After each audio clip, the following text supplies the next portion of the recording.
Hi, 10ാം class ഫിസിക്സിൻ്റെ മൂന്നാമത്തെ പാഠം വൈദ്യുത കാന്തിക പ്രേരണം അഥവാ ഇലക്ട്രോ മാഗ്നറ്റിക് ഇൻഡക്ഷൻ എന്ന് പറയുന്ന ചാപ്റ്ററിലെ ആദ്യ ഭാഗങ്ങളാണ് ഇന്ന് നമ്മൾ ചർച്ച ചെയ്യാൻ പോകുന്നത്. നമ്മൾ ഒന്നാമത്തെ പാഠഭാഗത്തിൽ പഠിച്ചു കഴിഞ്ഞു എന്തൊക്കെയാണ് നമ്മുടെ ഇലക്ട്രിക് കറണ്ടിൻ്റെ പ്രത്യേകതകൾ, അല്ലെങ്കിൽ ഇലക്ട്രിസിറ്റി എന്ന് പറയുന്ന കാര്യം എന്തുകൊണ്ടാണ് നമ്മൾ ഇത്രയും വൈഡായിട്ട് ഒരുപാട് കാര്യങ്ങൾക്ക് ഉപയോഗപ്പെടുത്തുന്നത് എന്നുള്ളത് നമ്മൾ പഠിച്ചു കഴിഞ്ഞു. നമുക്കറിയാം ഇലക്ട്രിക്കൽ എനർജിയെ നമുക്ക് ഡിഫറെൻറ്റ് ഫോംസ് ഓഫ് എനർജിയാക്കി മാറ്റാൻ കഴിയും എന്നുള്ളത് തന്നെയാണ് അതിൻ്റെ പ്രത്യേകത. അതായത് ഇലക്ട്രിക്കൽ എനർജിയെ നമുക്ക് മെക്കാനിക്കൽ എനർജിയാക്കാം, ഇലക്ട്രിക്കൽ എനർജിയെ ഏത് ഫോമിലോട്ട് വേണമെങ്കിലും നമുക്ക് എന്ത് ചെയ്യാൻ പറ്റും, മാറ്റിയെടുക്കാൻ പറ്റും എന്നുള്ളത് കൊണ്ട് നാം എന്ത് ചെയ്യുന്നു, ഒരുപാട് ഉപയോഗങ്ങൾ നമ്മുടെ നിത്യജീവിതത്തിൽ തന്നെ നമുക്ക് കാണാൻ കഴിയും. എങ്ങനെയാണ് ഇലക്ട്രിക്കൽ എനർജി, ഇലക്ട്രിസിറ്റി എങ്ങനെ പ്രൊഡ്യൂസ് ചെയ്യും എന്നുള്ളതിനെക്കുറിച്ച് ആദ്യമായി പരീക്ഷണങ്ങൾ നടത്തിയ ഒരു ശാസ്ത്രജ്ഞനാണ് മൈക്കൽ ഫാരഡേ എന്ന് പറയുന്നത്. അല്ലെങ്കിൽ പ്രധാനമായും നേട്ടങ്ങൾ ഉണ്ടാക്കിയ ഒരു ശാസ്ത്രജ്ഞനാണ് മൈക്കൽ ഫാരഡേ എന്ന് പറയുന്നത്. നമുക്ക് മൈക്കൽ ഫാരഡേയുടെ എക്സ്പെരിമെൻറ്റുമായിട്ട് പരീക്ഷണവുമായി ബന്ധപ്പെട്ടുള്ള കാര്യങ്ങൾ നമുക്കൊന്ന് പറയാം. അതിന് വേണ്ടത് ഒന്ന് ഒരു ബാർ മാഗ്നറ്റാണ്, നമ്മൾ കാണുന്നു ബാർ മാഗ്നറ്റ്. രണ്ട്, നമുക്ക് വേണ്ടത് ഒരു സോളിനോയിഡാണ്. മൂന്ന്, ഒരു ഗാൽവനോമീറ്റർ. എന്താ ഈ ഗാൽവനോമീറ്റർ? ഗാൽവനോമീറ്റർ എന്ന് പറഞ്ഞു കഴിഞ്ഞാൽ ഒരു സ്മോൾ കറണ്ടിൻ്റെ പോലും, വളരെ ചെറിയ അളവിലുള്ള കറണ്ടിൻ്റെ പോലും ഡയറക്ഷനും മാഗ്നിറ്റ്യൂഡും അളക്കാനുള്ള ഒരു ഉപകരണമാണ് എന്തെന്ന് പറയുന്നത്, ഗാൽവനോമീറ്റർ എന്ന് പറയുന്നത്. ഇതിൻ്റെ ഒരു നീഡിലുണ്ടാവും, ആ നീഡിൽ എപ്പോഴും സീറോക്ക് പോയിൻ്റ് ചെയ്തിട്ടായിരിക്കും ഉണ്ടാവുക. ഇനി കറണ്ട് വരുമ്പോൾ അതിൻ്റെ നീഡിൽ ഡിഫ്ലക്റ്റ് ചെയ്യും, ഒന്നുകിൽ വലത്തോട്ട് അല്ലെങ്കിൽ ഇടത്തോട്ട്, ഏത് ഡയറക്ഷനിലാണോ. അതായത് ഉണ്ടാകുന്ന കറണ്ടിൻ്റെ ഡയറക്ഷനും മാഗ്നിറ്റ്യൂഡും അത് വളരെ ചെറിയ കറണ്ടിൻ്റെ പോലും നമുക്ക് അറിയാൻ പറ്റുന്ന ഒരു ഉപകരണമാണ് എന്തെന്ന് പറയുന്നത്, ഗാൽവനോമീറ്റർ. ഓക്കെ, നമ്മൾ കാണുന്നു. രണ്ട്, സോളിനോയിഡ്. സോളിനോയിഡ് എന്ന് പറഞ്ഞു കഴിഞ്ഞാൽ ഒന്നുമില്ല, ഒരു കമ്പിച്ചുരുൾ, മാഗ്നറ്റ്, കാന്തം എല്ലാവർക്കും അറിയാം. ഇനി നമ്മൾ ഈ ചിത്രത്തിൽ കാണുന്ന പോലെ നമ്മൾ എന്ത് ചെയ്യുന്നു, ഒരു പരീക്ഷണം നടത്തുന്നു. എന്താണ് പരീക്ഷണം? നമ്മുടെ സോളിനോയിഡിൻ്റെ ഉള്ളിലൂടെ നമ്മൾ ഈ ബാർ മാഗ്നറ്റ് കടത്തിവിടുന്നു. ഈ സോളിനോയിഡ് ആരുമായിട്ട് കണക്ട് ചെയ്തിട്ടുണ്ട്, ഗാൽവനോമീറ്ററുമായിട്ട് കണക്ട് ചെയ്തിട്ടുണ്ട്. അപ്പോൾ സോളിനോയിഡ് അതിൻ്റെ ഉള്ളിലൂടെ നമ്മൾ എന്ത് ചെയ്യുന്നു, ഒരു ബാർ മാഗ്നറ്റ് കടത്തിവിടുമ്പോൾ നമ്മുടെ ഗാൽവനോമീറ്ററിൻ്റെ നീഡിൽ, അത് സീറോയിൽ നിന്നിരുന്ന നീഡിൽ എന്തെങ്കിലും മാറ്റങ്ങൾ ഉണ്ടായോ എന്നുള്ളതാണ് നോക്കേണ്ടത്. നമ്മൾ ഈ ബാർ മാഗ്നറ്റ് ഉള്ളിലോട്ട്, സോളിനോയിഡിൻ്റെ ഉള്ളിലോട്ട് നീക്കി പുറത്തോട്ട് എടുത്തു. പുറത്തോട്ട് എടുക്കുമ്പോൾ ഇതിൻ്റെ ഡിഫ്ലക്ഷൻ എങ്ങോട്ടാണ്? ഉള്ളിലോട്ട്. മാഗ്നറ്റ് ഉള്ളിലോട്ട് നീക്കുമ്പോൾ എങ്ങനെയാണ് ഡിഫ്ലക്ഷൻ എന്നുള്ളതാണ് നമ്മൾ പ്രത്യേകം നോക്കേണ്ടത്. ഇപ്പോൾ നമ്മൾ കണ്ടുകൊണ്ടിരിക്കുന്ന ആ വീഡിയോയിൽ എന്ത് നമ്മൾ അടുത്ത് കാണിക്കുന്നുണ്ട്, ഈ ഡയറക്ഷനോ, ഈ നമ്മുടെ ഗാൽവനോമീറ്ററിൻ്റെ നീഡിലിൻ്റെ ഡിഫ്ലക്ഷൻ വ്യക്തമായിട്ട് നമുക്ക് കാണാൻ കഴിയുന്നുണ്ട്. അവിടെ നമ്മുടെ മാഗ്നറ്റ് നാം ഉള്ളിലോട്ട് വെക്കുമ്പോഴും പുറത്തോട്ട് എടുക്കുമ്പോഴും എന്തെല്ലാം മാറ്റങ്ങളാണ് ഉണ്ടായത് എന്നുള്ളത് നമ്മൾ പ്രത്യേകം മനസ്സിലാക്കും. ഇനി നമുക്ക് ഇതിൻ്റെ ഈ ഗാൽവനോമീറ്ററിൻ്റെ ഡിഫ്ലക്ഷനിൽ മാഗ്നറ്റിൻ്റെ സ്ട്രെങ്ത് ഒന്ന് കൂട്ടി നോക്കിയാലോ? അല്ലെങ്കിൽ നമ്മൾ ഈ ബാർ മാഗ്നറ്റ് കൊടുക്കുന്നതിൻ്റെ ഫോഴ്സ്, സ്പീഡ് ഒന്നങ്ങ് കൂട്ടി നോക്കിയാലോ? അല്ലെങ്കിൽ ഇതിൻ്റെ ഡിഫ്ലക്ഷനെ സ്വാധീനിക്കുന്ന ഘടകങ്ങൾ എന്തൊക്കെയാണ്, എങ്ങനെയൊക്കെയാണ് ഈ ഗാൽവനോമീറ്ററിൻ്റെ ഡിഫ്ലക്ഷൻ നമുക്ക് ചേഞ്ച് ചെയ്യാൻ കഴിയുക? ആ കാര്യങ്ങൾ നമുക്കൊന്ന് നോക്കാം. നമ്മൾ കണ്ടു, നമുക്ക് മനസ്സിലാക്കാൻ പറ്റുന്ന കാര്യം, മാഗ്നറ്റിൻ്റെ സ്ട്രെങ്ത് നമ്മൾ കൂട്ടുമ്പോൾ, അല്ലെങ്കിൽ സോളിനോയിഡിൻ്റെ ടേൺസ് നമ്മൾ കൂട്ടുമ്പോൾ, അല്ലെങ്കിൽ മാഗ്നറ്റിക് സ്ട്രെങ്ത് കൂട്ടുമ്പോൾ, അല്ലെങ്കിൽ അതിൻ്റെ സ്പീഡ് കൂട്ടുമ്പോൾ ഒക്കെ ഡിഫ്ലക്ഷൻ്റെ അളവ് മാറിക്കൊണ്ടിരിക്കുന്നുണ്ട്, ഡിഫ്ലക്ഷൻ്റെ തോത് വ്യത്യാസപ്പെട്ടുകൊണ്ടിരിക്കുന്നുണ്ട്. ഓക്കെ, അപ്പോൾ എന്താണ് ഇതിൻ്റെ പിന്നിലുള്ള കാര്യം, അല്ലെങ്കിൽ എങ്ങനെയാണ് എന്തുകൊണ്ടാണ് നമ്മുടെ നീഡിൽ ഗാൽവനോമീറ്ററിൻ്റെ നീഡിൽ ഡിഫ്ലക്റ്റ് ചെയ്യുന്നത്, ഈ കാര്യമാണ് നമ്മൾ നോക്കാൻ പോകുന്നത്. നമുക്കറിയാം ഒരു മാഗ്നറ്റുമായിട്ട് ബന്ധപ്പെട്ടിട്ട് എപ്പോഴും മാഗ്നറ്റിക് ഫ്ലക്സ് ഉണ്ടായിരിക്കും. ഒരു മാഗ്നറ്റുമായിട്ട് ബന്ധപ്പെട്ടിട്ട് മാഗ്നറ്റിക് ഫ്ലക്സ് ഉണ്ടായിരിക്കും. നമുക്ക് ഒരു ചിത്രം നോക്കാം. ആ ചിത്രത്തിൽ നമ്മൾ കാണുന്നുണ്ട്, എന്താണ് ചിത്രത്തിൽ നമ്മൾ കാണുന്നത്, നോർത്തിൽ നിന്ന് മാഗ്നറ്റിൻ്റെ നോർത്ത് ഡയറക്ഷനിൽ നിന്ന് സൗത്ത് ഡയറക്ഷനിൽ നിന്ന് നോർത്തിനെ നമ്മൾ എൻ കൊണ്ടും സൗത്തിനെ നമ്മൾ എന്തുകൊണ്ടും അടയാളപ്പെടുത്തുന്നു, എസ് കൊണ്ടും അടയാളപ്പെടുത്തുന്നു. നോർത്തിൽ നിന്ന് സൗത്തിലോട്ട് ഇങ്ങനെ ആരോകൾ നമ്മൾ ഒരു സാങ്കല്പിക രേഖകൾ നമ്മൾ എന്ത് ചെയ്തിട്ടുണ്ട്, വരച്ചിട്ടുണ്ട്. ഇതെന്താണ്, മാഗ്നറ്റിക് ഫ്ലക്സ് ആണ് നമ്മൾ അവിടെ കാണിച്ചിട്ടുള്ളത്. സിമ്പിളായിട്ട്, വളരെ സിമ്പിളായിട്ട് നമ്മൾ പറയുകയാണെങ്കിൽ ഒരു കാന്തം എന്ത് ചെയ്യാൻ പറ്റും, ഒരു നീഡിലിനെ അട്രാക്റ്റ് ചെയ്യും. നമുക്കറിയാം കാന്തം എപ്പോഴും എന്ത് ചെയ്യും, നീഡിലിനെ അട്രാക്റ്റ് ചെയ്യും. ഇങ്ങനെ കാന്തം നീഡിലിനെ അട്രാക്റ്റ് ചെയ്യുമ്പോൾ എത്ര അകലത്തിലാണ് ആ കാന്തത്തിന് നീഡിലിനെ അട്രാക്റ്റ് ചെയ്യുന്നത്? ഒരുപാട് ദൂരെ വെച്ച് കഴിഞ്ഞാൽ, ഇത്ര അടുത്ത് വെച്ച് കഴിഞ്ഞാൽ അട്രാക്റ്റ് ചെയ്യും. ഒരുപാട് ദൂരെ വെച്ച് കഴിഞ്ഞാലോ അട്രാക്റ്റ് ചെയ്യോ? ഇല്ല. അപ്പോൾ ഈ കാന്തത്തിൻ്റെ അട്രാക്ഷൻ വരുന്ന ആ ഒരു ഏരിയക്ക് വേണമെങ്കിൽ, കറക്റ്റായിട്ടുള്ള ഒരു ഡെഫിനേഷൻ അല്ല എങ്കിലും നമുക്ക് മനസ്സിലാക്കാൻ വേണ്ടിയിട്ട് അവിടെയൊക്കെ എന്തുണ്ടായിരിക്കും, ആ കാന്തത്തിൻ്റെ ശക്തി ഉണ്ടായിരിക്കും, അവിടെ മാഗ്നറ്റിക് ഫ്ലക്സ് ഉണ്ടായിരിക്കും എന്ന് നമുക്ക് പറയാൻ പറ്റും.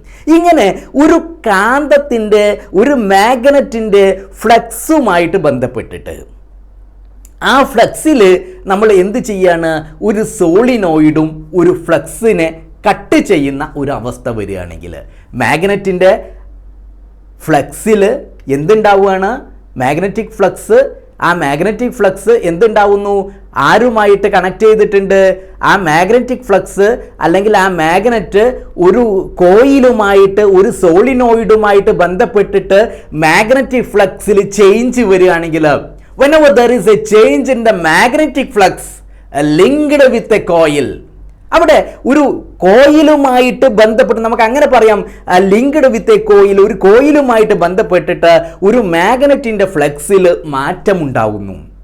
അങ്ങനെ മാറ്റം ഉണ്ടാവുകയാണെങ്കിൽ തീർച്ചയായിട്ടും അവിടെ എന്തുണ്ടാവും, ഇലക്ട്രിസിറ്റി ഇൻഡ്യൂസ് ചെയ്യും. നമ്മൾ ഒന്നുകൂടി പറഞ്ഞു കഴിഞ്ഞാൽ എന്തുകൊണ്ടാണ് നമ്മുടെ ഗാൽവനോമീറ്ററിൻ്റെ നീഡിൽ ഡിഫ്ലക്റ്റ് ചെയ്യുന്നത് എന്നുള്ളത് നമ്മൾ നോക്കുമ്പോൾ നമുക്ക് മനസ്സിലാക്കാൻ പറ്റുന്ന കാര്യം, മാഗ്നറ്റിക് ഫ്ലക്സ് അതിൽ എന്ത് വരുന്നു, ഒരു ചേഞ്ച് വരുന്നു. ഇപ്പം എൻ്റെ കയ്യിൽ ഒരു മാഗ്നറ്റ് ഉണ്ട്, എൻ്റെ കൈ ഒരു മാഗ്നറ്റ് ആണെങ്കിൽ ഈ കൈയിന് ചുറ്റും എപ്പോഴും എന്തുണ്ടായിരിക്കും, ഒരു മാഗ്നറ്റിക് ഫ്ലക്സ് ഉണ്ടായിരിക്കും. ഈ മാഗ്നറ്റിക് ഫ്ലക്സ്, ഞാൻ ഈ കൈ ഒരു മാഗ്നറ്റ് എന്ന് പറയുന്ന ഈ സാങ്കല്പികമായിട്ട് കൈ എന്ത് ചെയ്യുന്നു, ഒരു സോളിനോയിഡിൻ്റെ ഉള്ളിലൂടെ മൂവ് ചെയ്യുമ്പോൾ ഈ മാഗ്നറ്റ്, ഇതിന് ചുറ്റുമുള്ള മാഗ്നറ്റിക് ഫ്ലക്സ് എന്ത് ചെയ്യുന്നു, കട്ടായി പോകുന്നു. അതിൽ എന്ത് വരുന്നു, ചേഞ്ച് വരുന്നു. മാഗ്നറ്റിക് ഫ്ലക്സ് നമുക്ക് കണ്ണുകൊണ്ട് കാണാൻ പറ്റുന്നതല്ല. അവിടെ നമ്മൾക്കറിയാം ഒരു മാഗ്നറ്റ് ഒരു നീഡിലിനെ അട്രാക്റ്റ് ചെയ്യും. അട്രാക്റ്റ് ചെയ്യുന്ന ഒരു ഏരിയ നമുക്ക് അങ്ങനെ സങ്കല്പിക്കാം. ആ ഏരിയയിൽ നിർബന്ധമായിട്ടും, ആ ഏരിയ അല്ല കേട്ടോ, ഞാൻ നിങ്ങൾക്ക് മനസ്സിലാവാൻ വേണ്ടി മാത്രം പറയുന്നതാണ്, ആ ഏരിയയിൽ നിർബന്ധമായിട്ടും എന്തുണ്ടായിരിക്കും, അവിടെ മാഗ്നറ്റിക് ഫ്ലക്സ് ഉണ്ടായിരിക്കും. ആ മാഗ്നറ്റിക് ഫ്ലക്സ് ആരുമായിട്ട് ലിങ്ക് ചെയ്തിട്ടാണ് ഉള്ളത് എങ്കിൽ, ഒരു കോയിലുമായിട്ട്, ഒരു സോളിനോയിഡുമായിട്ട് ബന്ധപ്പെട്ടിട്ട് ആ മാഗ്നറ്റിക് ഫ്ലക്സ് ചേഞ്ച് ചെയ്ത് കഴിഞ്ഞാൽ, ആ മാഗ്നറ്റിക് ഫ്ലക്സിൽ ഒരു മാറ്റം ഉണ്ടായാൽ അവിടെ എന്ത് ചെയ്യും, ഇലക്ട്രിസിറ്റി ഇൻഡ്യൂസ് ചെയ്യും. ഓക്കെ, ഇങ്ങനെ ഇലക്ട്രിസിറ്റി ഇൻഡ്യൂസ് ചെയ്യുന്നതിനെയാണ് നമ്മൾ നമ്മുടെ ചാപ്റ്ററിൻ്റെ പേര് ഇലക്ട്രോ മാഗ്നറ്റിക് ഇൻഡക്ഷൻ എന്ന് പറയുന്നത്. അല്ലെങ്കിൽ നമുക്ക് ഇതിനെ വൈദ്യുത കാന്തിക പ്രേരണം എന്ന് പറയാൻ പറ്റും. ഓക്കെ, അവിടെ എന്തുണ്ടാവുന്നു, ഈ ഒരു ഫിനോമിനനെ എന്തുണ്ടാവുന്നു എന്ന് പറഞ്ഞു, ഇലക്ട്രിസിറ്റി ഇൻഡ്യൂസ് ചെയ്യുന്നു എന്ന് നമ്മൾ പറഞ്ഞു. ആ ഇലക്ട്രിസിറ്റി ഇൻഡ്യൂസ് ചെയ്തിട്ടുണ്ടെങ്കിൽ അതിനെ നമ്മൾ പറയുന്ന പേരാണ് എന്ത്, ആ ഫിനോമിനന് നമ്മൾ പറയുന്ന പേരാണ് വൈദ്യുത കാന്തിക പ്രേരണം അഥവാ ഇലക്ട്രോ മാഗ്നറ്റിക് ഇൻഡക്ഷൻ എന്ന്. നമ്മൾ പറഞ്ഞു അവിടെ ഉണ്ടാകുന്ന കറണ്ടിനെ നമുക്ക് ഇൻഡ്യൂസ്ഡ് കറണ്ട്, പ്രേരിത വൈദ്യുതി എന്ന് പറയാം. പറഞ്ഞു അവിടെ ഇലക്ട്രിസിറ്റി ഉണ്ടാവും എന്ന് പറഞ്ഞാൽ ആ ഉണ്ടാകുന്ന കറണ്ടിനെ നമുക്ക് ഒരു പേര് വിളിക്കാം, എന്താണ്, ഇൻഡ്യൂസ്ഡ് കറണ്ട്. അല്ലെങ്കിൽ അവിടെ ഉണ്ടാകുന്ന വോൾട്ടേജിനെ നമുക്ക് ഇൻഡ്യൂസ്ഡ് EMF, ഇൻഡ്യൂസ്ഡ് എന്ന് പറഞ്ഞാൽ പ്രേരിതമായിട്ടുള്ള EMF. അപ്പോൾ നമ്മൾ പറഞ്ഞു ഒരു മാഗ്നറ്റിക് ഫ്ലക്സിൽ ഒരു കോയിലുമായിട്ട് ബന്ധപ്പെട്ടിട്ടുള്ള, ഒരു സോളിനോയിഡുമായിട്ട് ബന്ധപ്പെട്ടിട്ടുള്ള ഒരു മാഗ്നറ്റിക് ഫ്ലക്സിൽ ഒരു ചേഞ്ച് ഉണ്ടാവുകയാണെങ്കിൽ, whenever there is a change in the magnetic flux linked with a coil, ഒരു കോയിലുമായിട്ട് ലിങ്ക് ചെയ്തിട്ടുള്ള മാഗ്നറ്റിക് ഫ്ലക്സിൽ ചേഞ്ച് വരികയാണെങ്കിൽ അവിടെ എന്തുണ്ടാവും? ഇലക്ട്രിസിറ്റി ഇൻഡ്യൂസ് ചെയ്യും. ആ ഇൻഡ്യൂസ് ചെയ്ത ഫിനോമിനെ നമ്മൾ പറയുന്ന പേരെന്താണ്? Electro magnetic induction. ഓക്കെ, നമ്മൾ എന്താണ് ഇലക്ട്രോ മാഗ്നറ്റിക് ഇൻഡക്ഷൻ എന്നും എന്താണ് ഇൻഡ്യൂസ്ഡ് കറണ്ട് എന്നും എന്താണ് ഇൻഡ്യൂസ്ഡ് EMF എന്നും പറഞ്ഞു. അങ്ങനെയാണെങ്കിൽ ഈ ഇൻഡ്യൂസ് ചെയ്യപ്പെടുന്ന EMFനെ, ഈ പ്രേരിതമായിട്ടുള്ള EMFനെ സ്വാധീനിക്കുന്ന ഘടകങ്ങൾ ആരൊക്കെയാണ്? അതിനെ ഡിപ്പെൻഡ് ചെയ്യുന്ന ഫാക്ടേഴ്സ് ആരാണ്? ആംബ്രോസ് ഫ്ലെമിംഗ് എന്ന് പറയുന്ന ഒരു സയൻറ്റിസ്റ്റ് വളരെ വ്യക്തമായി ഈ കാര്യങ്ങൾ നമുക്ക് പറഞ്ഞു തരുന്നുണ്ട്. അതായത് നമ്മുടെ കണ്ടക്ടർ അത് മാഗ്നറ്റിക് ഫ്ലക്സ് ലൈൻസിന് പെർപെൻഡിക്കുലർ ആയിട്ടാണ് മൂവ് ചെയ്യുന്നത് എങ്കിൽ ഉണ്ടാകുന്ന EMF മാക്സിമം ആയിരിക്കും. നമ്മൾ പറഞ്ഞു മാഗ്നറ്റിക് ഫ്ലക്സ് ലൈൻസ് നമ്മൾ നേരത്തെ നമ്മുടെ പിക്ചറിൽ നമ്മൾ കാണിച്ചിട്ടുണ്ട്. ആ പിക്ചർ നമുക്ക് ഒന്നുകൂടി കാണാം. എന്താണ്? നോർത്തിൽ നിന്ന് സൗത്തിലോട്ടുള്ള ആ ഡയറക്ഷൻ, ആ ഫ്ലക്സ് ലൈൻസ്, അതിന് ആ ഫ്ലക്സിന് പെർപെൻഡിക്കുലർ ആയിട്ടാണ് ആര് മൂവ് ചെയ്യുന്നത്? നമ്മുടെ കണ്ടക്ടർ മൂവ് ചെയ്യുന്നത്, കോയിൽ മൂവ് ചെയ്യുന്നത് എങ്കിൽ അവിടെ ഉണ്ടാകുന്ന ഇൻഡ്യൂസ്ഡ് EMF എന്തായിരിക്കും? മാക്സിമം ആയിരിക്കും. ഓക്കെ, ഇനി വേറൊരു കാര്യം കൂടി ഇദ്ദേഹം പറഞ്ഞു, ഫ്ലെമിംഗ് തന്നെ മറ്റൊരു കാര്യം പറഞ്ഞു. ഉണ്ടാകുന്ന ഈ EMFനെ, ഇൻഡ്യൂസ്ഡ് EMFന്റെ ഡയറക്ഷൻ എന്ത് എന്നുള്ളതും ആര് പറഞ്ഞു തന്നു? നമുക്ക് ഫ്ലെമിംഗ് പറഞ്ഞു തന്നു. അതിന് വളരെ പ്രസിദ്ധമായിട്ടുള്ള ഫ്ലെമിംഗ്സ് റൈറ്റ് ഹാൻഡ് റൂൾ എന്ന് പറയുന്ന റൂളും നമുക്ക് പഠിക്കാനുണ്ട്. എന്താണ്? പേരൊന്നും കേൾക്കുമ്പോൾ പേടിക്കേണ്ട കാര്യമില്ല. എന്താണ് ഫ്ലെമിംഗ്സ് റൈറ്റ് ഹാൻഡ് റൂള്? ഒന്നുമില്ല, നമ്മുടെ വലത്തെ കൈ എടുക്കുക. വലത്തെ കയ്യിൽ ഈ 3 വിരലുകൾ, ഏതൊക്കെ 3 വിരലുകൾ? ഒന്ന് നമ്മുടെ തമ്പ്, തള്ളവിരൽ, ഒന്ന് നമ്മുടെ ഫോർഫിംഗർ, ചൂണ്ടുവിരൽ, ഒന്ന് മിഡിൽ ഫിംഗർ, മധ്യവിരൽ, നടുവിരൽ എന്നൊക്കെ പറയുന്നു. അപ്പോൾ തമ്പ്, ഫോർഫിംഗർ, മിഡിൽ ഫിംഗർ, ഇത് 3ഉം നമ്മൾ പെർപെൻഡിക്കുലർ ഡയറക്ഷനിൽ വെക്കുന്നു. ഈ 3 വിരലുകളും നമ്മൾ എന്ത് ചെയ്യുന്നു? Perpendicular direction. എന്താ പെർപെൻഡിക്കുലർ എന്ന് പറഞ്ഞു കഴിഞ്ഞാൽ 90 ഡിഗ്രി. ഇതും തമ്മിലുള്ള എത്രയാണ്? 90 ആണ്. ഇതും തമ്മിൽ എത്രയാണ്? 90 ആണ്. ഇതും തമ്മിൽ എത്രയാണ്? 90 ആണ്. അതായത് 3 ആക്സിസുകളാണ്, XYZ ആക്സിസുകളിൽ. ഇത് നമ്മൾ എന്ത് ചെയ്യുന്നു? 3ഉം പെർപെൻഡിക്കുലർ ആയിട്ട് വെക്കുന്നു. എന്നിട്ട് നമ്മൾ ഇതിൻ്റെ ഈ തമ്പ് ഉദ്ദേശിക്കുന്നത് മൂവ്മെന്റ് ഓഫ് ദി കോയിലാണ്. അതായത് ഫോഴ്സിനെയാണ് തമ്പ് ഉദ്ദേശിക്കുന്നത്, മോഷനെയാണ് ആരുദ്ദേശിക്കുന്നത്? തമ്പ് ഉദ്ദേശിക്കുന്നത്. അതായത് ഇത് ഇങ്ങനെ കാണിക്കുമ്പോൾ എന്താണ് അതിൻ്റെ ഉദ്ദേശിക്കുന്നത്? നമ്മുടെ കോയിൽ എങ്ങോട്ടാണ് മൂവ് ചെയ്യുന്നത്? മുകളിലോട്ടാണ് മൂവ് ചെയ്യുന്നത്. ഇത് സൂചിപ്പിക്കുന്നത് എന്തിനെയാണ്? മാഗ്നറ്റിക് ഫീൽഡിന്റെ ഡയറക്ഷന്. മാഗ്നറ്റിക് ഫീൽഡ് നമുക്കറിയാം. മാഗ്നറ്റിക് ഫീൽഡ് എങ്ങനെയാണെന്ന് നമ്മൾ പറഞ്ഞു. നോർത്ത് ടു സൗത്തിലോട്ടാണ് മാഗ്നറ്റിക് ഫീൽഡ് എന്ന് നമ്മൾ പറഞ്ഞു. ഈ മാഗ്നറ്റിക് ഫീൽഡിന്റെ ഡയറക്ഷനാണ് ഇത് കാണിക്കുന്നത്. അങ്ങനെയാണെങ്കിൽ ഇത് മാഗ്നറ്റിക് ഫീൽഡിന്റെ ഡയറക്ഷനും ഇത് നമ്മുടെ കോയിലിന്റെ മൂവ്മെന്റും ആണെങ്കിൽ ഈ മിഡിൽ ഫിംഗർ കാണിക്കുന്നത് നിർബന്ധമായിട്ടും ഇൻഡ്യൂസ് ചെയ്ത EMFന്റെ, ഇൻഡ്യൂസ്ഡ് കറണ്ടിൻ്റെ ഡയറക്ഷൻ ആയിരിക്കും. ഇൻഡ്യൂസ്ഡ് കറണ്ടിൻ്റെ ഡിറക്ഷൻ ആയിരിക്കും എന്തെന്ന് പറയുന്നത്? മിഡിൽ ഫിംഗർ എന്ന് പറയുന്നത്. ഒന്നുകൂടി പറയുന്നു, വളരെ സിമ്പിളായിട്ടുള്ള ഒരു ലോയാണ് ഫ്ലെമിംഗ്സ് റൈറ്റ് ഹാൻഡ് റൂൾ എന്ന് പറയുന്നത്. ആ ഫ്ലെമിംഗ്സ് റൈറ്റ് ഹാൻഡ് റൂളിൽ നമ്മൾ എന്താണ്? 3 വിരലുകൾ, നമ്മുടെ തന്നെ 3 വിരലുകൾ, ആ 3 വിരലുകൾ തമ്മിൽ 3 ഡിറക്ഷനെ സൂചിപ്പിക്കുന്നു. ഒന്ന് തമ്പ് എന്തിനെ സൂചിപ്പിക്കുന്നു? ഫോഴ്സിനെ, movement of the coil. 2 forefinger, ചൂണ്ടുവിരല്, മാഗ്നറ്റിക് ഫീൽഡിന്റെ ഡയറക്ഷൻ. ഇനിയോ അങ്ങനെയാണെങ്കിൽ മൂന്നാമത്തെ വിരൽ ഏതാണ്? Middle finger.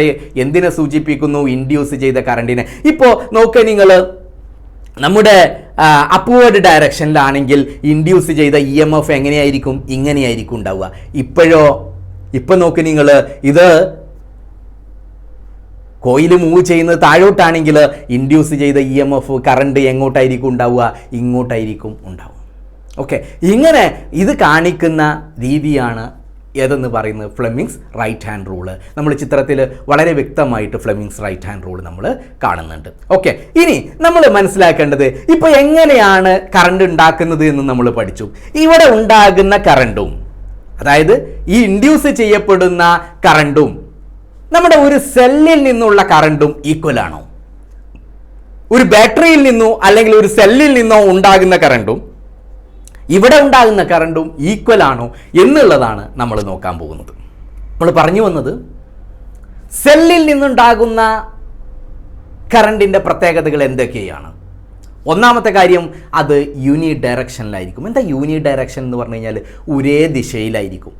നമുക്കത് എങ്ങനെ നമുക്ക് കണക്ട് ചെയ്യാൻ പറ്റും, എങ്ങനെ അത് മനസ്സിലാക്കിയെടുക്കാൻ പറ്റും എന്ന് വെച്ച് കഴിഞ്ഞാൽ, നമ്മൾ നേരത്തെ ചെയ്ത ആ ഒരു എക്സ്പെരിമെൻ്റ് ഉണ്ടല്ലോ, ആ എക്സ്പെരിമെൻറ്റിന് പകരം അവിടെ എന്ത് ചെയ്യുന്നു, ഒരു സെല്ല് കണക്ട് ചെയ്ത് കഴിഞ്ഞാൽ നമ്മുടെ ഗാൽവനോമീറ്ററിൻ്റെ നീഡിൽ ഒരു സൈഡിലോട്ട് മാത്രമേ എന്ത് ചെയ്യുന്നതായിട്ട് നമുക്ക് കാണാൻ പറ്റും, മൂവ് ചെയ്യുന്നതായിട്ട് കാണാൻ പറ്റും. നമ്മൾ നേരത്തെ ചെയ്തപ്പോൾ ഗാൽവനോമീറ്ററിൻ്റെ നീഡിൽ പിന്നെ നമ്മുടെ മാഗ്നറ്റിൻ്റെ ഡയറക്ഷൻ അനുസരിച്ച് അങ്ങോട്ടും ഇങ്ങോട്ടും എന്ത് ചെയ്യാൻ തുടങ്ങി, മൂവ് ചെയ്യാൻ തുടങ്ങി. വലത്തോട്ടും ഇടത്തോട്ടും എന്ത് ചെയ്യാൻ തുടങ്ങി, മൂവ് ചെയ്യാൻ തുടങ്ങി, ഡിഫ്ലക്റ്റ് ചെയ്യാൻ തുടങ്ങി. എന്നാൽ നമ്മുടെ സെല്ലിനെ സംബന്ധിച്ചിടത്തോളം ഗാൽവനോമീറ്ററിൻ്റെ നീഡിൽ എപ്പോഴും എന്തായിരിക്കും ഉണ്ടാവുക, യൂണി ഡയറക്ഷനിലായിരിക്കും ഉണ്ടാവുക. അതേപോലെ തന്നെ മാഗ്നിറ്റ്യൂഡും സെയിം ആയിരിക്കും, ഒരേ അളവിലായിരിക്കും ഉണ്ടാവുക. ഒരേ അളവിലായിരിക്കും എന്തുണ്ടാവുക, നമ്മുടെ സെല്ലിൽ നിന്നുണ്ടാവുന്ന കറണ്ടിൻ്റെ അളവ് എന്ന് പറയുന്നത്. എന്താ മാഗ്നിറ്റ്യൂഡ്? ഒരേ അളവ്, അതിൽ നിന്ന് മാറ്റം ഉണ്ടാവില്ല. നമുക്കതിൻ്റെ ഗ്രാഫ് കാണുമ്പോൾ വളരെ കൃത്യമായിട്ട് അത് മനസ്സിലാവും. ഇപ്പോൾ നോക്കൂ നിങ്ങൾ, ആ ഡി സി ഡയറക്റ്റ് കറണ്ട് എന്ന് പറയുന്ന രീതി എന്താണ്? ഡയറക്റ്റ് കറണ്ട് എന്ന് പറഞ്ഞു കഴിഞ്ഞാൽ, it flows only in one direction continuously. ഒരേ ഡയറക്ഷനിൽ പോകുന്ന കറണ്ട്. ഏത്? നമ്മുടെ സെല്ലിൽ നിന്നുള്ള കറണ്ട്. എപ്പോഴും എന്താ ഞാൻ പറഞ്ഞു, യൂണി ഡയറക്ഷൻ ആൻഡ് സെയിം മാഗ്നിറ്റ്യൂഡ്. നമ്മളതിൻ്റെ ഗ്രാഫ് കാണുന്നു. നോക്കൂ നിങ്ങൾ ചിത്രത്തിൽ, ആ ഗ്രാഫിൽ നമുക്ക് കാണാൻ പറ്റും, നമ്മൾ സ്ട്രൈറ്റ് ലൈനാണ് നമ്മൾ കണ്ടത്. ഓക്കെ, ഇനി എന്താ എ സി എന്ന് പറഞ്ഞു കഴിഞ്ഞാൽ എന്താണ്? എ സി എന്ന് പറഞ്ഞു കഴിഞ്ഞാൽ it changes it's direction continuously. Direction കൃത്യമായിട്ട് ഇടയിൽ ഇങ്ങനെ ചേഞ്ച് ചെയ്തുകൊണ്ടിരിക്കുകയാണ്, തുടർച്ചയായിട്ട് ഡയറക്ഷൻ ചേഞ്ച് ചെയ്തുകൊണ്ടിരിക്കുകയാണ്. ഇങ്ങനെ തുടർച്ചയായിട്ട് അതിൻ്റെ ഡയറക്ഷൻ ദിശ ചേഞ്ച് ചെയ്യുന്നുണ്ടെങ്കിൽ അതെന്താണ്? എ സി ആണ്, ആൾട്ടർനേറ്റിംഗ് കറണ്ടാണ്. ഡി സിയുടെ ഡയറക്ഷൻ ദിശ എന്ത് ചെയ്യുന്നില്ല, ചേഞ്ച് ചെയ്യുന്നില്ല. നമുക്ക് ആ ഗ്രാഫിൽ നിന്ന് വളരെ വ്യക്തമാവും. നോക്കൂ നിങ്ങൾ ചിത്രത്തിൽ നോക്കൂ, അതിൽ എ സിയുടെ ഗ്രാഫ് ഇതാ ഇങ്ങനെയാണ്. ഇങ്ങനെ ആവുമ്പോൾ എന്താ അതിൽ നിന്ന് നമ്മൾ മനസ്സിലാക്കേണ്ടത്? ഒന്ന് പ്ലസും മൈനസും എന്തിനെ സൂചിപ്പിക്കുന്നത്? രണ്ട് ഡയറക്ഷൻ ആണെന്നുള്ളതിനെ സൂചിപ്പിക്കുന്നു. ഓക്കെ, താഴ്ഭാഗത്തും മുകൾ ഭാഗത്തും നമ്മുടെ സെൻട്രൽ സീറോ ലൈനിൻ്റെ മുകളിലും കാണുന്നുണ്ട്, താഴ്ഭാഗത്തും കാണുന്നുണ്ട്, പ്ലസും കാണുന്നുണ്ട്, മൈനസും കാണുന്നുണ്ട്. എന്താ അതിൽ നിന്ന് മനസ്സിലാക്കാൻ പറ്റുന്നത്? അതിൽ നിന്ന് നമുക്ക് മനസ്സിലാക്കാൻ പറ്റുന്നത് ഡയറക്ഷൻ ചേഞ്ച് ചെയ്യുന്നു എന്നുള്ളതാണ്. പിന്നെയോ അതിൻ്റെ മാഗ്നിറ്റ്യൂഡ് സെയിം ആണോ? അല്ല, കൂടി കുറഞ്ഞു. ഇനിയോ സെല്ലിൻ്റെതാണെങ്കിൽ ഗ്രാഫ് ഒന്നുകൂടി നോക്കൂ നിങ്ങൾ, ആ ഗ്രാഫിൽ നേരെയാണ് കാണുന്നത്. ഓക്കെ, ഇതാണ് സെല്ലും അതേപോലെ എ സിയും ഡി സിയും തമ്മിലുള്ള വ്യത്യാസം എന്ന് പറയുന്നത്. പരീക്ഷയ്ക്ക് ചോദിക്കാറുണ്ട് ഈ ഭാഗം. എ സി ഡി സി നമ്മൾ പറയുമ്പോൾ സ്വാഭാവികമായിട്ടും നമുക്കൊരു സംശയം വരാം. എന്താണ് ആ സംശയം? എന്താണ് ഇപ്പോൾ ഈ ഡയറക്ഷൻ ചേഞ്ച് ചെയ്യുക, ഡയറക്ഷൻ ചേഞ്ച് ചെയ്യുന്നില്ല എന്നൊക്കെ പറഞ്ഞു കഴിഞ്ഞാൽ, നോക്കുക ഇവിടെ എ സി ആകുമ്പോൾ ഇലക്ട്രോണ് ഒരു മീൻ പൊസിഷനിൽ നിന്ന് മാറുന്നില്ല. ഇലക്ട്രോൺ മീൻ പൊസിഷനിൽ നിന്ന് മാറുന്നില്ല എന്ന് പറഞ്ഞു കഴിഞ്ഞാൽ എപ്പോഴും ഇലക്ട്രോൺ ഇങ്ങനെയുള്ള ഒരു പൊസിഷനിലായിരിക്കും. ഇപ്പോൾ ഇലക്ട്രോൺ ഇതിന്റെ തൊട്ടടുത്ത് വേറെ ഇലക്ട്രോൺ ഉണ്ടാവും, അപ്പോൾ ഈ ഇലക്ട്രോൺ ഇങ്ങോട്ട് മൂവ് ചെയ്യുന്നു, അപ്പോൾ ഇതിന്റെ തൊട്ടടുത്തുള്ള ഇലക്ട്രോൺ ഇങ്ങോട്ട് മൂവ് ചെയ്തു, അടുത്ത് ഈ ഇലക്ട്രോൺ ഇങ്ങോട്ട് മൂവ് ചെയ്തു, അപ്പോൾ ഇതിന്റെ അടുത്തുള്ള ഇലക്ട്രോൺ ഇങ്ങോട്ട് മൂവ് ചെയ്തു. ഇങ്ങനെയുള്ള ഒരു മൂവ്മെന്റ് ആണ് ഇലക്ട്രോണിന് ഉണ്ടാവുക. ഏതാവുമ്പോഴേ എ സി ആവും, അതായത് ഡയറക്ഷൻ മുന്നോട്ട് പിന്നോട്ട്. ഇതാണ് എന്തിന്റെ ഡയറക്ഷൻ? എ സിയുടെ ഡയറക്ഷൻ. ഇനി ഡി സി നമ്മുടെ സെല്ലിൽ ആണെങ്കിലോ ഇലക്ട്രോൺസ് ഇങ്ങനെ ഒരേ ഫ്ലോയിലാണ് പോകുന്നത്. ഇലക്ട്രോൺസ് ഇങ്ങനെ മൂവ് ചെയ്യാണ്, അതായത് ഇവിടെയുള്ള ഇലക്ട്രോൺ പോയി ഇങ്ങനെ പോയിക്കൊണ്ടിരിക്കുകയാണ്. ഓക്കെ, മറ്റേതെന്താണ്? ഒരു മീൻ പൊസിഷനിലുള്ളതാണെന്നുള്ളത് മനസ്സിലാക്കുക. ഇതാണ് നമ്മൾ സെല്ലിലെ ഈ എ സി ഡി സിയിലുള്ള ഒരു വ്യത്യാസം നമ്മൾ പ്രത്യേകമായിട്ട് മനസ്സിലാക്കേണ്ടത്. ഓക്കെ, ഇനി നമ്മൾ ഈ ഉണ്ടാക്കുന്ന കറണ്ട് ഉണ്ടാക്കാൻ എങ്ങനെയാണ്, ഏത് ഉപകരണത്തിലാണ് നമ്മൾ കറണ്ട് ഉണ്ടാകുന്നത്? ഇലക്ട്രിസിറ്റി പ്രൊഡ്യൂസ് ചെയ്യുന്നത് ഏത് ഉപകരണത്തിലാണ്? നമ്മൾ എങ്ങനത്തെ ഇലക്ട്രിസിറ്റി? നമ്മൾ നേരത്തെ പറഞ്ഞ പോലെയുള്ള ഒരു മാഗ്നറ്റും കോയിലും ഒക്കെ വെച്ചിട്ടുള്ള ഇലക്ട്രിസിറ്റി, സെല്ലിലെ ഇലക്ട്രിസിറ്റി അല്ല ഞാൻ പറഞ്ഞത്, മാഗ്നറ്റും കോയിലും ഒക്കെ വെച്ചിട്ടുള്ള ഇലക്ട്രിസിറ്റി പ്രൊഡ്യൂസ് ചെയ്യുന്ന ഉപകരണങ്ങൾ നമ്മൾ കണ്ടിട്ടുണ്ട്. എന്താണ് നമ്മൾ കണ്ടിട്ടുള്ളത്? നമ്മൾ ജനറേറ്റർ കണ്ടിട്ടുണ്ട്, സൈക്കിൾ ഡൈനാമോ നമ്മൾ കണ്ടിട്ടുണ്ട്. ഇതിലൊക്കെ എന്താണ് പ്രിൻസിപ്പിള്? ഇതിലൊക്കെ എന്താണുള്ളത്? നമ്മുടെ മാഗ്നറ്റും കോയിലുമാണുള്ളത്. നമുക്ക് ആ ജനറേറ്ററിൻ്റെ പ്രിൻസിപ്പിൾ നമുക്കൊന്ന് വ്യക്തമായിട്ടൊന്ന് നോക്കാം. അപ്പോൾ നമ്മൾ പറഞ്ഞു വന്നത് എങ്ങനെയാണ് ഈ ഇലക്ട്രിസിറ്റി പ്രൊഡ്യൂസ് ചെയ്യുന്നത്, അതിനുള്ള ഉപകരണം ഏത്, നമ്മൾ പരിചയിച്ച ഉപകരണം ഏത്? അതിൽ ഒന്നാണ് ഞാൻ പറഞ്ഞു നിങ്ങളടുത്ത് ഒരു ജനറേറ്റർ.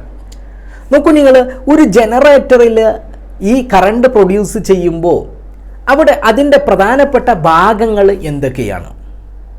ജനറേറ്ററിൻ്റെ പ്രധാനപ്പെട്ട ഭാഗങ്ങൾ നമ്മൾ പറഞ്ഞു അവിടെ ഇലക്ട്രോ മാഗ്നറ്റിക് ഇൻഡക്ഷൻ എന്ന് പറയുന്ന പ്രിൻസിപ്പിളാണ് ഉപയോഗിച്ചിട്ടുള്ളത്.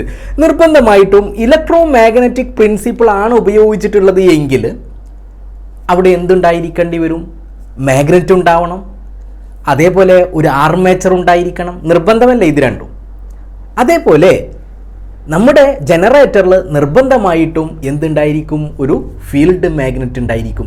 എന്തിനാണ് ഫീൽഡ് മാഗ്നറ്റ്? ഫീൽഡ് മാഗ്നറ്റ് എന്ന് പറഞ്ഞാൽ കാന്തിക മണ്ഡലം ഉണ്ടാക്കാൻ വേണ്ടിയിട്ട് മാഗ്നറ്റിക് ഫ്ലക്സ് അതെന്ത് ചെയ്യുന്നു?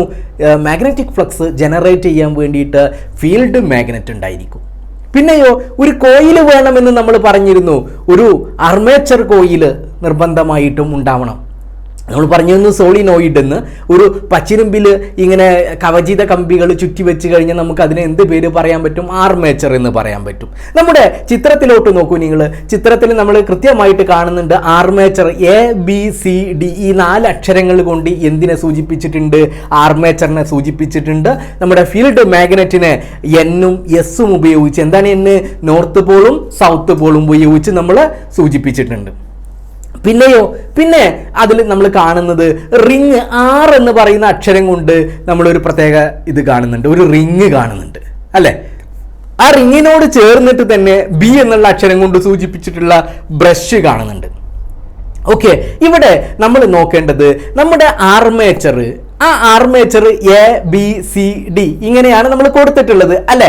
അതിൽ ആർമേച്ചർ തിരിയുമ്പോൾ ആർമേച്ചർ ക്ലോക്ക് വൈസിലാണ് തിരിയുന്നത് എങ്കിൽ, അല്ലെങ്കിൽ ആന്റി ക്ലോക്ക് വൈസിൽ ഇങ്ങനെ തിരിയാണെന്ന് കരുതിക്കോ. അപ്പൊ ഇങ്ങനെ തിരിയുമ്പോൾ അതിൽ ഇപ്പോൾ ഇവിടുന്ന് ഇങ്ങനെ നിൽക്കുന്ന ആൾ ഇങ്ങോട്ട് തിരിയുകയാണെങ്കിൽ അതിന്റെ ഡയറക്ഷൻ എങ്ങോട്ടാണ്? താഴോട്ടാണ്. നമ്മൾ അപ്ലൈ ചെയ്യുന്ന ഫോഴ്സ് എങ്ങോട്ടാണ്?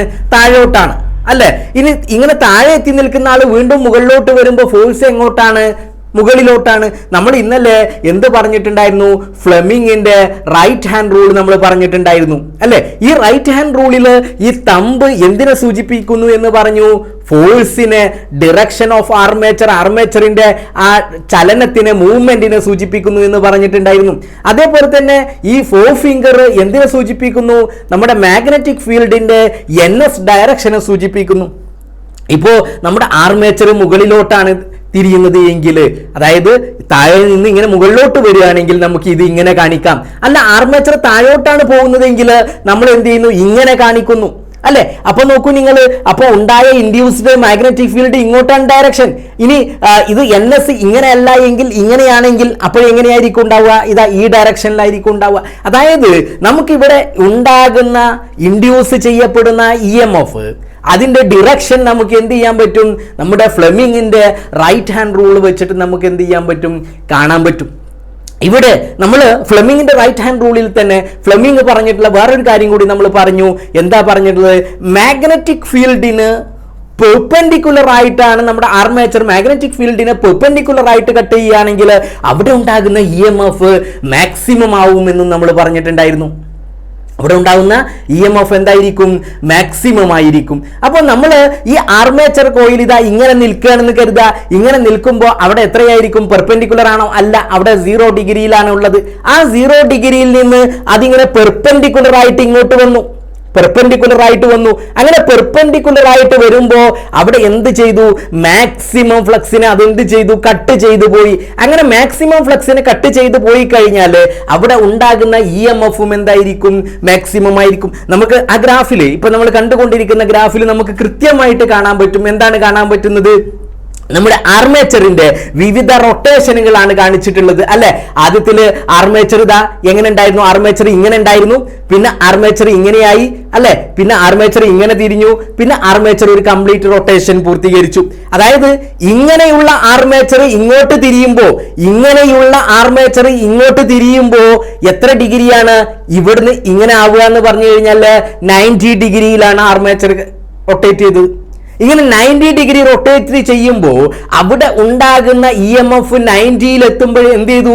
പെർപെൻഡിക്കുലർ ആയി കട്ട് ചെയ്തു. ഇപ്പൊ മാക്സിമം ആയി ഉണ്ടാകുന്ന EMF നമ്മൾ ഗ്രാഫിൽ കാണാൻ പറ്റും. മാക്സിമം ആദ്യം 0 ആയിരുന്നു, പിന്നീട് എന്ത് ചെയ്തു? മാക്സിമത്തിലെത്തി. പിന്നെ ആർമേച്ചർ വീണ്ടും തിരിയാണ്. 180യിൽ ഒന്നും കൂടി തിരിഞ്ഞു അല്ലെ? 180യിൽ തിരിഞ്ഞു കഴിയുമ്പോൾ എന്ത് ചെയ്തു? EMF ക്രമേണ കുറഞ്ഞ് 180യിൽ എത്തിയപ്പോൾ വീണ്ടും എന്തായിട്ട് മാറി? 0യിലെത്തി. ഓക്കെ, ഇനി ആ സീറോയിൽ നിന്ന് വീണ്ടും എന്ത് ചെയ്യാണ്, ഓപ്പോസിറ്റ് ഡയറക്ഷനിലാണ്. ആദ്യം ആർമേച്ചർ തിരിഞ്ഞതിന്റെ നേരെ ഓപ്പോസിറ്റ്. ഒന്ന് ആദ്യം താഴോട്ടാണെങ്കിൽ രണ്ടാമത് ആർമേച്ചർ വരുന്നത് എങ്ങോട്ടാ, മുകളിലോട്ടാണ്. നേരെ ഓപ്പോസിറ്റ് ഡയറക്ഷനിലാണ് ആർമേച്ചർ കറങ്ങിയത്. അപ്പോൾ അവിടെ എന്താണ് ഉണ്ടായത്, അവിടെ ഉണ്ടാകുന്ന EMF, അതായത് 180 കഴിഞ്ഞാൽ പിന്നെ അടുത്തതാണ് 270. 270 മാക്സിമം ആയിരിക്കും, പക്ഷേ എന്താണ്, ഓപ്പോസിറ്റ് ഡിറക്ഷനിലാണ്. ആ ഓപ്പോസിറ്റ് ഡിറക്ഷൻ കാണിക്കാൻ വേണ്ടിയിട്ടാണ് നമ്മൾ എന്ത് കാണിച്ചിട്ടുള്ളത്, മൈനസ് കാണിച്ചിട്ടുള്ളത്. വീണ്ടും ഒരു 90 ഡിഗ്രിയും കൂടി തിരിഞ്ഞു. 270 കഴിഞ്ഞാൽ 360 എത്തുമ്പോൾ വീണ്ടും ഉണ്ടായ EMF എത്രയായിട്ട് മാറി, 0-ലെത്തി. അപ്പോൾ ഉണ്ടാകുന്ന EMF മാക്സിമം വരുന്നത് ഏതിലൊക്കെയാണ്, 90-ലും 270-ലും അല്ലേ. 180, 0, 360-ലൊക്കെ എത്രയാണ് ഉണ്ടായ EMF, 0-ആണ്. അത് നമ്മൾ പ്രത്യേകം മനസ്സിലാക്കുക. ആ ഗ്രാഫിന്റെ ഈ ആർമേച്ചർ കോയിലിന്റെ മൂവ്മെന്റ് നമ്മളൊന്ന് പ്രത്യേകം മനസ്സിലാക്കുക. ഇങ്ങനെയാണ് എന്ത് ചെയ്യുന്നത്, ഒരു AC ജനറേറ്റർ വർക്ക് ചെയ്യുന്നത്. അതായത് ആർമേച്ചർ കോയില് നമ്മളിപ്പോ ആ വീഡിയോയിൽ നമ്മൾ കാണുന്നുണ്ട്. ആർമേച്ചർ കോയിൽ തിരിയുന്നതിനനുസരിച്ച് എന്ത് ചെയ്യുന്നുണ്ട്, അവിടെ ഉണ്ടാകുന്ന EMF, ഗാൽവനോമീറ്ററിലെ ഡിഫ്ലക്ഷൻ നമുക്ക് കാണാൻ പറ്റും. ഓക്കെ, ഇനി നമ്മൾ ഒരു ആർമേച്ചറിൽ അവിടെ എന്താണ് ഒരു ടേം നമുക്ക് പഠിക്കാനുണ്ട്, പീരിയഡ് എന്താണെന്നുള്ളതാണ്. പീരിയഡ് എന്ന് പറഞ്ഞു കഴിഞ്ഞാൽ ഒരു ആർമേച്ചർ കോയില് ഒരു ഫുൾ റൊട്ടേഷൻ, ഒരു 360 ഡിഗ്രി റൊട്ടേഷൻ കംപ്ലീറ്റ് ചെയ്യാൻ എടുക്കുന്ന സമയം, time taken by the armature coil for one complete rotation. ഒരു കംപ്ലീറ്റ് റൊട്ടേഷൻ എടുക്കുന്ന സമയത്തിനെയാണ് നമ്മൾ എന്തുകൊണ്ട് പറയുന്നത്, പീരിയഡ് കൊണ്ട് പറയുന്നത്. പീരിയഡ് നമ്മൾ ഏത് അക്ഷരം കൊണ്ട് ഡിനോട്ട് ചെയ്യുന്നു, T എന്ന് പറയുന്ന അക്ഷരം കൊണ്ട് ഡിനോട്ട് ചെയ്യുന്നു. അപ്പോൾ ഒരു ഹാഫ് റൊട്ടേഷനെ നമുക്ക് ഏതുകൊണ്ട് ഡിനോട്ട് ചെയ്യാം, T/2. എന്താ പറഞ്ഞത്, പീരിയഡ് T ആണെങ്കിൽ ഹാഫ് റൊട്ടേഷൻ നമ്മൾ ഏതുകൊണ്ട് ഡിനോട്ട് ചെയ്യും, T/2 കൊണ്ട് ഡിനോട്ട് ചെയ്യും. ഓക്കെ, ഇനി നോക്കുക, ഇനി ഒരു സൈക്കിൾ എന്താണെന്നുള്ളതാണ്, ഒരു പരിവൃത്തി എന്താണെന്നുള്ളതാണ്. ഒരു പരിവൃത്തി എന്ന് പറഞ്ഞു കഴിഞ്ഞാൽ ഈ ഗ്രാഫിൽ നമ്മൾ ഒരു 360-ലുള്ള ആ റൊട്ടേഷൻ അതിനെടുക്കുന്ന അതാണ് എന്തെന്ന് പറയുന്നത്, ഒരു പരിവൃത്തി എന്ന് പറയുന്നത്. അതായത് നമ്മുടെ ആർമേച്ചർ ABCD എന്ത് ചെയ്യുന്നു, ഇവിടുന്ന് ഇങ്ങോട്ട് റൊട്ടേറ്റ് ചെയ്തു, ഇത് ഹാഫാണ്, ഹാഫ് സൈക്കിളാണ്. ഇത് ഇങ്ങോട്ട് വന്നു കഴിഞ്ഞാൽ അതെന്താണ്, ഫുൾ സൈക്കിളായി. ഒരു ആർമേച്ചർ ഒരു കംപ്ലീറ്റ് ഇത് റൊട്ടേഷൻ, അതിനെയാണ് നമ്മൾ എന്ത് പേര് പറയുന്നത്, ഒരു സൈക്കിൾ അഥവാ പരിവൃത്തി എന്ന് പറയുന്നത്. ഇനിയോ ഒരു സെക്കൻഡിൽ ഉണ്ടാകുന്ന സൈക്കിൾസ്, ഒരു സെക്കൻഡിൽ എത്ര സൈക്കിൾ ഉണ്ടാകുന്നുണ്ട്, ഒരു സെക്കൻഡിൽ എത്ര തവണ റൊട്ടേറ്റ് ചെയ്യുന്നുണ്ട്, അതിനെ നമ്മൾ പറയുന്ന പേരാണ് ഫ്രീക്വൻസി എന്ന്. നമ്മുടെ ആർമേച്ചർ ഒരു സെക്കൻഡിൽ എത്ര തവണ റൊട്ടേറ്റ് ചെയ്യുന്നു എന്നുള്ളതിനെ സൂചിപ്പിക്കുന്ന ടേം ആണ് ഏതെന്ന് പറയുന്നത്, ഫ്രീക്വൻസി അഥവാ ആവൃത്തി എന്ന് പറയുന്നത്. നമ്മുടെ സാധാരണഗതിയിൽ നമ്മളെ വീട്ടിലൊക്കെ ഉള്ള ഇത് അതിന്റെ ഫ്രീക്വൻസി എന്ന്, കറണ്ടിന്റെ ഫ്രീക്വൻസി എന്ന് പറയുന്നത് 50 ഹെർട്സ് ആണ്. നമ്മൾ ആലോചിച്ച് നോക്കുക, 50 ഹെർട്സ് എന്ന് പറഞ്ഞു കഴിഞ്ഞാൽ അപ്പോൾ ഒരു സെക്കൻഡിൽ എത്രയായിരിക്കും, അതിൻ്റെ എത്ര സൈക്കിൾസ് ഉണ്ടായിരിക്കും ഒരു സെക്കൻഡിൽ. ഒരു സെക്കൻഡിൽ ഉണ്ടാകുന്ന നമ്പർ ഓഫ് സൈക്കിൾസിനെയാണ് നമ്മൾ എന്ത് പേര് പറഞ്ഞത്, ഫ്രീക്വൻസി. അപ്പൊ നമ്മുടെ വീട്ടിലുള്ള കറണ്ട് 50 ഹെർട്സ് ആണ് ഫ്രീക്വൻസി എന്ന് പറഞ്ഞു കഴിഞ്ഞാൽ എത്രയായിരിക്കും എന്നുള്ളത്, എത്ര തവണ അത് സൈക്കിൾ, എത്ര സൈക്കിൾ ഒരു സെക്കൻഡിൽ ഉണ്ടാവും എന്നുള്ളത് നമ്മളൊന്ന് ചിന്തിച്ച് നോക്കാം. ഇനി നോക്കാം, നമ്മൾ ഈ ആർമേച്ചർ ജനറേറ്ററിന്റെ കാര്യത്തിൽ നമ്മൾ 2 ടേം പറഞ്ഞിട്ടുണ്ടായിരുന്നു, ഒരു റിങ്ങും ഒരു ബ്രഷും. എന്തിനാണ് ഈ റിങ്, എന്തിനാണ് ഈ ബ്രഷ്? നോക്കുക, നമ്മൾ കാണിച്ചിട്ടുള്ള ജനറേറ്ററിൽ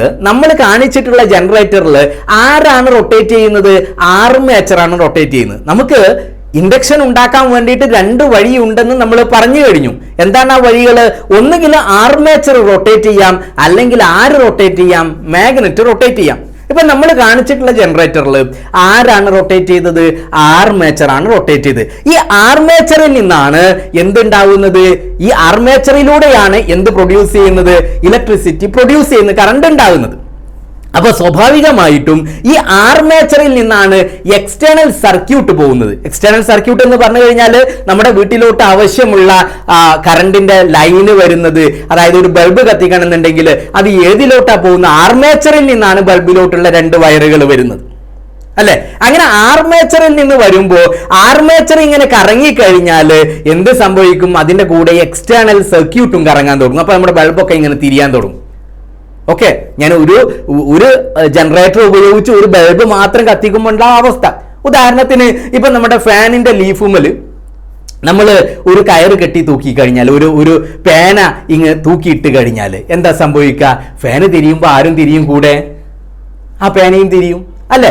അതേപോലെ ഈ ആർമേച്ചറിനോടാണ് എന്ത് ജോയിൻ ചെയ്തിട്ടുള്ളത്? എക്സ്റ്റേണൽ സർക്യൂട്ട് ജോയിൻ ചെയ്തിട്ടുള്ളത്. അപ്പോൾ ആ എക്സ്റ്റേണൽ സർക്യൂട്ടും കൂടെ തിരിയാൻ പറ്റുമോ? ഇല്ല, തിരിയാൻ പറ്റില്ല. അത് തിരിയാതിരിക്കാൻ വേണ്ടിയിട്ടാണ് നമ്മൾ എന്ത് ചെയ്യുന്നത്? ഈ ആർമേച്ചറിനോട് കൂടിയിട്ട് നമ്മൾ ഒരു റിങ് കണക്ട് ചെയ്യും. അപ്പൊ ഈ റിങ് ഇങ്ങനെ തിരിയും. ആർമേച്ചർ തിരിയുന്നതനുസരിച്ച് എന്ത് തിരിയും? റിങ് തിരിയും. റിങ്ങിനോട് ചേർന്നിട്ട് നമ്മുടെ ബ്രഷ് ഉണ്ടായിരിക്കും. അപ്പൊ ഈ റിങ്ങും ബ്രഷും എപ്പോഴും ഇങ്ങനെ കോണ്ടാക്ട് ചെയ്തുകൊണ്ടിരിക്കും. ഈ റിങ് എന്ത് ചെയ്തുകൊണ്ടിരിക്കുകയാണ്? നമ്മുടെ ബ്രഷുമേൽ ഇങ്ങനെ റബ്ബ് ചെയ്തുകൊണ്ടിരിക്കുകയാണ്. അപ്പൊ ബ്രഷുമേൽ ഇങ്ങനെ റബ്ബ് ചെയ്യുമ്പോൾ പിന്നെ എന്ത് ചെയ്യും? ഇപ്പൊ ഈ ബ്രഷിനോടാണ് എന്ത് കണക്ട് ചെയ്തിട്ടുള്ളത്? എക്സ്റ്റേണൽ സർക്യൂട്ട് കണക്ട് ചെയ്തിട്ടുള്ളത്. അതായത് റിങ് ഇങ്ങനെ റൊട്ടേറ്റ് ചെയ്യും. റിങ് റൊട്ടേറ്റ് ചെയ്യുമ്പോൾ ഈ റിങ്ങും ആരും തമ്മിൽ കോണ്ടാക്ട് ഉണ്ടായിരിക്കും, ബ്രഷും കോണ്ടാക്ട് ഉണ്ടായിരിക്കും. പക്ഷെ കണക്ഷൻ ഉണ്ടോ? കണക്ഷൻ ഇല്ല. ഇങ്ങനെയാണ്. ബ്രഷ് ഇതാണ്, ഇത് റിങ് ആണെങ്കിൽ എന്റെ ഈ കൈ ബ്രഷും ഈ കൈ റിങ്ങും ഈ കൈ ബ്രഷും ആണെങ്കിൽ ഈ റിങ് ഇങ്ങനെ തിരിയുന്നു. പക്ഷേ എന്റെ ഈ കൈ തിരിയുന്നുണ്ടോ? ഇല്ല, എന്റെ ഈ കൈ തിരിയുന്നില്ല. ഓക്കെ, അപ്പൊ ഇവിടെ ഇതിൽ നിന്ന് എന്ത് കൊടുക്കുന്നു? നമ്മൾ എക്സ്റ്റേണൽ സർക്യൂട്ട് കൊടുക്കുന്നു. ഇവിടെ ഒരു പ്രശ്നം എന്താ ഉണ്ടാവുക എന്ന് വെച്ച് കഴിഞ്ഞാൽ ഇങ്ങനെ റബ്ബ് ചെയ്യുമ്പോൾ അവിടെ ഒരു സ്പാർക്ക് ഉണ്ടാവാനുള്ള സാധ്യതയുണ്ട്. ഇതുകൊണ്ട് നമ്മൾ AC ജനറേറ്ററുകളിൽ നമ്മൾ ഈ ഒരു പ്രശ്നം ഒഴിവാക്കാൻ വേണ്ടിയിട്ട് നമ്മൾ എന്താണ് ചെയ്യാറുള്ളതെന്നറിയോ? നമ്മൾ ഇതിന് പകരമായിട്ട് നമ്മുടെ ആർമേച്ചർ റൊട്ടേറ്റ് ചെയ്യുന്നതിന് പകരമായിട്ട് ആര് റൊട്ടേറ്റ് ചെയ്യിക്കും? മാഗ്നറ്റിന് റൊട്ടേറ്റ് ചെയ്യിക്കും. അങ്ങനെ മാഗ്നറ്റിന് റൊട്ടേറ്റ് ചെയ്യിക്കുകയാണെങ്കിൽ ആർമേച്ചർ റൊട്ടേറ്റ് ചെയ്യില്ല. അപ്പൊ ആർമേച്ചറിൽ നിന്ന് നമുക്ക് ഫ്രീ ആയിട്ട് എന്ത് എടുക്കാൻ പറ്റും? എക്സ്റ്റേണൽ സർക്യൂട്ട് എടുക്കാൻ പറ്റും. അപ്പൊ നമുക്ക് എന്തിന്റെ ആവശ്യം വരുന്നില്ല? ബ്രഷിന്റെയും റിങ്ങിന്റെയും ആവശ്യം വരുന്നില്ല. ഒരു പ്രധാനപ്പെട്ട പോയിന്റ് ആണത്. മാഗ്നറ്റ് റൊട്ടേറ്റ് ചെയ്യുകയാണെങ്കിൽ, മാഗ്നറ്റ് ആണ് റൊട്ടേറ്റ് ചെയ്യുന്നതെങ്കിൽ നമുക്ക് എന്ത് ഒഴിവാക്കാൻ പറ്റും? റിങ്ങും ബ്രഷും നമുക്ക് എന്ത് ചെയ്യാൻ പറ്റും? ഒഴിവാക്കാൻ പറ്റും. റിങ്ങും ബ്രഷും ഉണ്ടാകുമ്പോഴുള്ള ഒരു ബുദ്ധിമുട്ട് എന്താണ്? അവിടെ നമുക്ക് സ്പാർക്ക് ഉണ്ടാവാനുള്ള സാധ്യതയുണ്ട്. ഓക്കെ, അതായത് നമുക്ക് നോക്കേണ്ടത് നമ്മൾ ഇപ്പോൾ ഉണ്ടാക്കിയ ഈ ഒരു ഉപകരണത്തിൽ, അതായത് നമ്മുടെ ആർമേച്ചർ ഇങ്ങനെ തിരിയുന്നു. ഈ ആർമേച്ചർ ഇങ്ങനെ തിരിഞ്ഞിട്ട് നമുക്ക് അതിൽ നിന്ന് അപ്പൊ നമുക്ക് എന്തുണ്ടായി? ഗ്രാഫ് നമുക്ക് ഇങ്ങനെയാണ് കിട്ടിയത് അല്ലെ? അതായത് രണ്ട് രീതിയിൽ പോസിറ്റീവ് സൈഡും ഉണ്ട്, നെഗറ്റീവ് സൈഡും ഉണ്ട്. ഡയറക്ഷൻ ഇങ്ങനെ ചേഞ്ച് ചെയ്തുകൊണ്ടിരിക്കുന്ന രീതി. ആ ഡയറക്ഷൻ ഇങ്ങനെ ചേഞ്ച് ചെയ്യുന്നതിന് പകരം നമ്മൾ എന്ത് ചെയ്യുന്നു? അതിൽ നിന്ന് ഡയറക്ഷൻ ചേഞ്ച് ചെയ്യാതെ ഒരു ജനറേറ്റർ ഉണ്ടാക്കിയെടുക്കാൻ പറ്റുമോ? ഒരു DC ജനറേറ്റർ നമുക്ക് ഉണ്ടാക്കിയെടുക്കാൻ പറ്റുമോ? നമുക്ക് വളരെ എളുപ്പത്തിൽ DC ജനറേറ്റർ ഉണ്ടാക്കിയെടുക്കാൻ പറ്റും. നമ്മൾ കാണുന്ന ചിത്രം നോക്കുക. അതിൽ ഈ ചിത്രത്തിന്റെ പ്രത്യേകത എന്താ? നേരത്തെ നമ്മുടെ സ്ലിപ്പ് റിങ്, ആ സ്ലിപ്പ് റിങ് കംപ്ലീറ്റ് ആയിട്ടുള്ള ഒരു റിങ് ആയിരുന്നു. ഇപ്പൊ നോക്കുക, ഇപ്പൊ നമ്മൾ ഉപയോഗിച്ച് സ്പ്ലിറ്റ് റിങ് ആണ്. എന്താ സ്പ്ലിറ്റ് റിങ് എന്ന് പറഞ്ഞു കഴിഞ്ഞാൽ ആ റിങ്ങിന്റെ സെന്ററിൽ കണ്ടോ നിങ്ങൾ ഒരു ഗ്യാപ്പ്? അതായത് ആദ്യം ഒരു റിങ് ആയിരുന്നത് ഇപ്പൊ 2 ഹാഫ് റിങ്ങുകൾ ഉപയോഗിച്ചു. ഇങ്ങനെ 2 ഹാഫ് റിങ് ഉപയോഗിക്കുമ്പോഴുള്ള ഒരു ഗുണം എന്താണെന്ന് അറിയോ നിങ്ങൾക്ക്? നമ്മുടെ ഈ കാന്തിക മണ്ഡലത്തില് മുകളിലേക്ക് ചലിക്കുന്ന ഭാഗത്തുമായിട്ട് എപ്പോഴും അതിൽ ഒരു ബി എപ്പോഴും ടച്ച് ചെയ്യും. താഴോട്ട് ചലിക്കുന്ന ഭാഗമായിട്ട് രണ്ടാമത്തെ ബി ടച്ച് ചെയ്തുകൊണ്ടിരിക്കും. അതായത് ഇവിടെ ഒരിക്കലും എന്ത് ചെയ്യാതെ നമുക്ക് കിട്ടുകയാണ്? ദിശ മാറാതെ കിട്ടുകയാണ്. ഇവിടെ DC ജനറേറ്ററിൽ നമ്മൾ എന്ത് ഉപയോഗിക്കുന്നു? സ്ലിപ്പ് റിങ്ങിന് പകരം സ്പ്ലിറ്റ് റിങ് കമ്മ്യൂട്ടേറ്റർ ആയിട്ട് നമ്മൾ ഉപയോഗിച്ചു കഴിഞ്ഞാൽ നമുക്ക് ദിശ മാറാതെ കിട്ടുന്നു. പക്ഷേ അവിടെ എന്തുണ്ട്? അവിടെ ഫ്ലക്ച്വേഷൻ ഉണ്ട്, ഏറ്റക്കുറിച്ചിലുണ്ട്. ഗ്രാഫ് ഇങ്ങനെ തന്നെയാണ് കിട്ടുന്നത്. നമ്മൾ നേരത്തെ സെല്ലിൽ നിന്ന് നമുക്ക് എന്താണ്? സ്ട്രൈറ്റ് ലൈൻ ആണ് കിട്ടിയത്. അതിൽ നിന്നുള്ള വ്യത്യാസം നോക്കുക. നിങ്ങൾ ആ ഗ്രാഫ് ഒന്ന് നോക്കൂ. ഇപ്പൊ 3 ഗ്രാഫുകൾ നമ്മൾ കാണുന്നുണ്ട് അല്ലെ? അതിൽ എന്തൊക്കെയാണുള്ളത്? ഒന്ന് നമ്മുടെ AC-യിൽ എന്താണുള്ളത്? നമ്മള് ഡയറക്ഷനും മാറുന്നു, അതിന്റെ കൂടെ ഡയറക്ഷനും മാറുന്നുണ്ട്. പിന്നെ എന്തുണ്ട്? ഏറ്റക്കുറച്ചിലുണ്ട്. ആദ്യം 0-യിൽ നിന്ന് ഇങ്ങനെ പൊങ്ങി വന്ന് മാക്സിമത്തിലെത്തി, പിന്നെ കുറഞ്ഞ് പിന്നെ വീണ്ടും മാക്സിമത്തിലെത്തി, പിന്നെ കൂടാൻ തുടങ്ങി അല്ലെ? ഇനിയോ സെല്ലിൽ നിന്നോ സ്ട്രൈറ്റ് ലൈൻ IMF. ഓക്കെ, ഇനിയോ നമ്മുടെ DC ജനറേറ്ററിലോ ദിശ മാറുന്നില്ല, ഡയറക്ഷൻ ചേഞ്ച് ചെയ്യുന്നില്ല, പക്ഷേ ഫ്ലക്ച്വേഷൻ ഉണ്ട് അല്ലെ? ഇതിന്റെ ഏറ്റക്കുറച്ചില് ആദ്യം ഇങ്ങനെ കൂടി കുറഞ്ഞു, വീണ്ടും കൂടി വീണ്ടും കുറഞ്ഞ ഗ്രാഫിൽ നമ്മൾ വ്യക്തമായിട്ട് നമുക്ക് കാണുന്നുണ്ട് അല്ലെ? ഇവിടെ നമ്മൾ ഇതോട് കൂടിയിട്ട് നമ്മൾ ഈ പാഠത്തിന്റെ ഈ ഭാഗം ഇവിടെ അവസാനിപ്പിക്കുകയാണ്. നമുക്ക് ബാക്കിയുള്ള ഭാഗങ്ങൾ അടുത്ത എപ്പിസോഡിൽ നമുക്ക് നോക്കാം. ഓക്കെ.